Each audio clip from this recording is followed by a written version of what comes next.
ஒன்பது கோளும் ஒன்றாய் காண அங்கு கற்பகம் என்னும் கடவுளின் மெய்யில்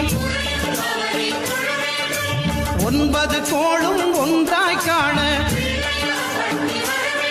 அங்கு கற்பகம் என்னும் கடவுளின் மெய்யில் சூரியன் முதலாய் 9 கிரகமும் பலவித குணங்களை கொண்டிருக்கும் எங்கள் கற்பக தருவில் அவை வரும்போது ஒன்றாய் சேர்ந்து பலனளிக்கும்.